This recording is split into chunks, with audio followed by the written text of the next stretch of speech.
Picture this, it's a crisp autumn morning in Tokyo, the kind where the salarymen shuffle like zombies toward their office hives, coffee in one hand, existential dread in the other. Cut to asterisk my awkward senpai asterisk, episode 1 the newbie who walks on sunshine and makes me trip over my own feet. We open on Futaba, our titular senpai, who's basically the human equivalent of a cat knocking over a vase just because it's there. She's 27, sharp as a tack in her marketing role, but socially? Honey, she's a glitch in the matrix. The episode kicks off with her fumbling through a team meeting, spilling her notes like confetti at a pity party, her cheeks flushing redder than a stoplight.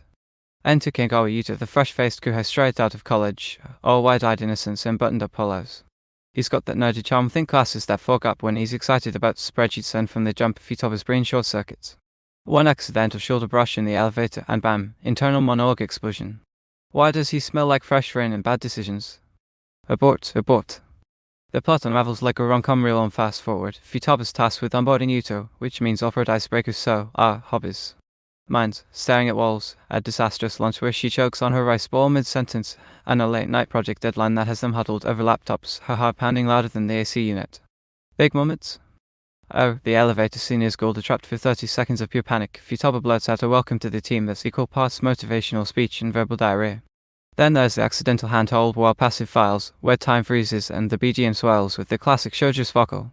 Key characters pop right off the screen, Futaba's voiced by Ayuki Hello, Madoka vibes but with more sweat drops, nailing that mix of Tsunya fire and Klotz synergy. Yuta's got Natsuki Hani bringing the soft-spoken warmth, like he's one good job away from melting. Side players like the nosy coworker trio add flavor, gossip queens who smell romance like sharks to blood. The vibe. Electric awkwardness cranked to 11.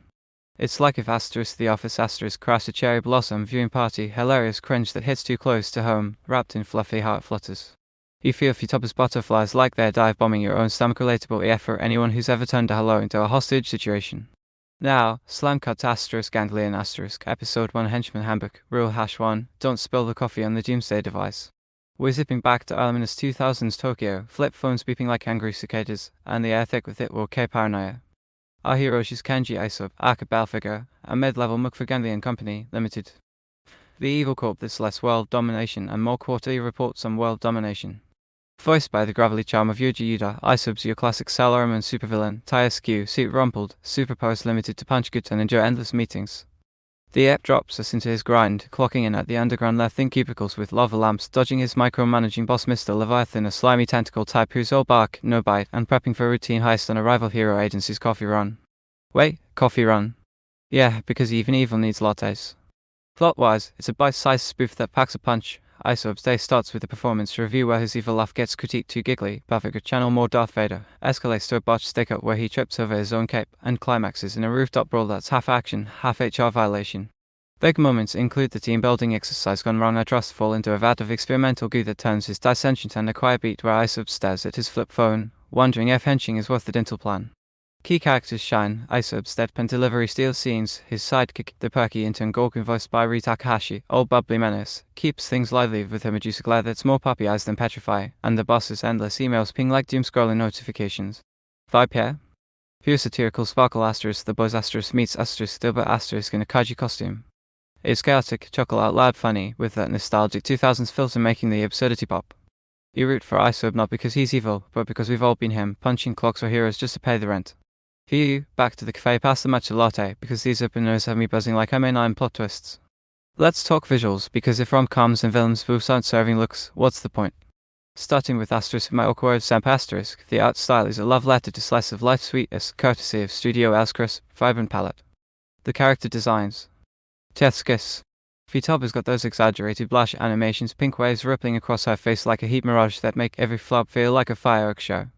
Yuta's softer lines, with his style hair catching golden office light, scream boy next door who reads manga on the train. Backgrounds nail that sterile yet cozy corporate hum, fluorescent buzz, potted plants wilting in sympathy, all rounded and clean self shading that pops without overwhelming the emotional beats. Animation-wise, it's fluid where I count the elevator tension builds with subtle camera tilts and micro-expressions that have me pausing to catch my breath or laugh. The OP sequence. A banger of cherry blossoms and coffee spills sync to a peppy J-pop track, heartstrings tango by the up-and-coming duo Honey Trap, that loops in your head like a guilty pleasure. Gushing moment, those chibai cartoons during Futaba's inner freakouts adorable overload, like the animators you would need comic relief from the second-hand embarrassment. Where it could step up. A tad more dynamic in the quieter office scenes, some establishing shots feel static like they're phoning it in from the manga panels. Nothing game-breaking, just a nudge toward more lively puns to match the heart-pounding pulse. Overall, it's gorgeous in its restraint, pretty enough to frame, funny enough to screenshot. Flip to Ganglion and Hubai, director Ayumi Watanabe, the wizard behind Children of the Sea S Oceanic Dreams, brings a retro-futuristic flair that's equal parts gritty and goofy. The art style leans into that element as 2000s aesthetic art, pixelated CRT glitches on screens, bulky cell phones that look like bricks, and character designs with a manga pop edge Isobe's perpetual 5 o'clock shadow and baggy suit scream overworked Everman, while Gorgon's wild green locks curl like actual snakes. Colors. Muted earth tones for the office drudgery, exploding into neon chaos during fight scenes, thin acid greens and villainous purples that make every punch feel like a comic book splash page. The short-form format, 5 minutes of pure distilled hilarity shines in the animation. Snappy cuts keep the pace manic, with squash and stretch effects on Isobe's pratfalls that hit me snorting matcha out my nose. The trailer teases Watanabe's signature fluid motion kit, billowing like storm clouds, goose splatters with satisfying asterisk physics, and episode 1 delivers, especially in the rooftop rumble where shadows play tricks like mud detectives. Voice work elevated too, Yuda's gruff timbre cracks just right on the punchlines. Critique corner kindly promise, the 2000s nostalgia borders on caricature at times, those flip phone close-ups linger a beat too long, risking a chuckle turning into an eye roll.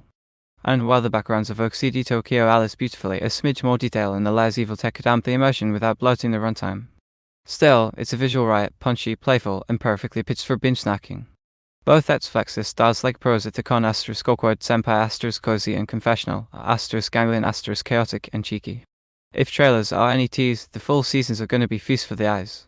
Sipping the last dregs of our cafe brew, I'm left with that post-step glow, the kind where you text your group chat, drop everything but then realize it's 2 a.m. and everyone's asleep. My Awkward Senpai Ep 1 has me obsessed with Futaba's unfiltered chaos. It's the rom-com antidote to our swipe right cynicism, reminding us crushes hit like freight trains, derailing even the most put-together facades.